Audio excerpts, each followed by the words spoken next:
Ang gabi sa inyong lahat, mga ka-Mad Pizza. Nandito na naman po tayo uli. At aalamin natin kung ano ba ang sikreto sa aming mga pizza. At ngayon ay i-reveal ulit natin ang isa sa aming bestseller, ang ating all meat. Yan. Pakilala mo naman tayo. Anyway, ako nga pala si...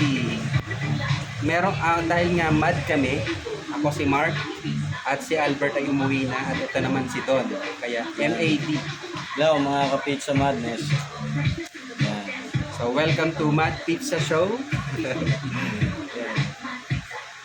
Ano bang gagawin natin ngayon? So ngayon ay ang gagawin natin ay i-reveal naman natin kung ano ba ang sekreto ng ating all meat Mad Pizza. Ang bestseller natin yan. Yes, bestseller at ito rin ang aming signature pizza. Meron kaming 10. Okay lang ba? I-reveal natin yan? Okay lang? Pwede naman siguro. Pwede Gusto naman. nyo ba? Comment down below. Yan, message naman kayo dyan. Wala pa kayo kuya nung yung sumisigat niya yung double. Wala. Ano yun pizza burger. Pizza burger. Burger nga yun, pizza burger.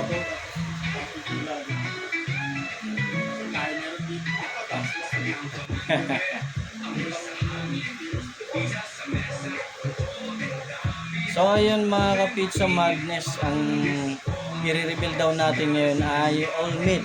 Ano ba yung sikreto ng all meat natin? Maraming sikreto ang ating all meat dahil ito ang may pinakamasarap na Oo, kasi na pizza dahil pag kumain ka ng all meat, parang kumain ng 3 pizza. Bakit kanyo? 3 ang sahog nito. yes, Una ay ano? ham. Ham. Ayan, at syempre yung ating ham ay hindi basta-basta yan, branded yan. Ayan. No? At ang pangalawa ay meron itong toppings na bacon.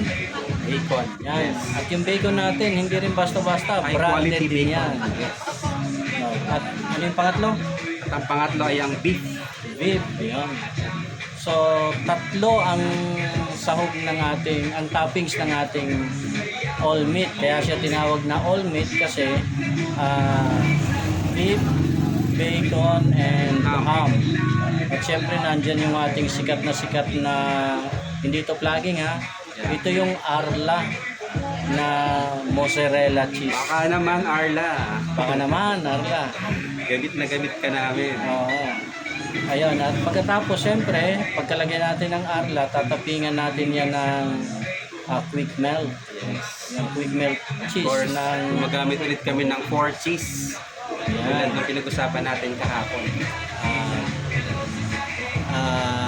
Cheese, mozzarella cheddar cheese. Yan. Mozzarella, cheddar cheese, quick melt, at ang huli ay ang parmesan. Yan, parmesan. Parmesan cheese. Parmesan cheese. At syempre bago natin ilalagay ang ating mga toppings, yung 3 meat. Yan. Kaya naman pag tinikman nyo talaga yan, the best talaga yan. Best, No? grabe. Sobrang sarap. Tutulo talaga yung laway. Creamy, Masasarap. juicy.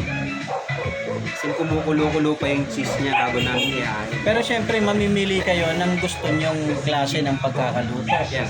Yung iba ang gusto kasi crispy, yung crust niya.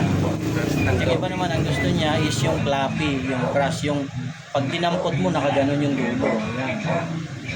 Yung malambot. lambot. So, yun. Depende na rin sa gusto ng customer niya. Kasi may nagre-request talaga na crunchy daw. Yan. So, ayan yung ating Mad Pizza All Meat. Ito. Yan, ang Ayan, ating all ito. meat. Ayan, nasa baba yung ating All Meat.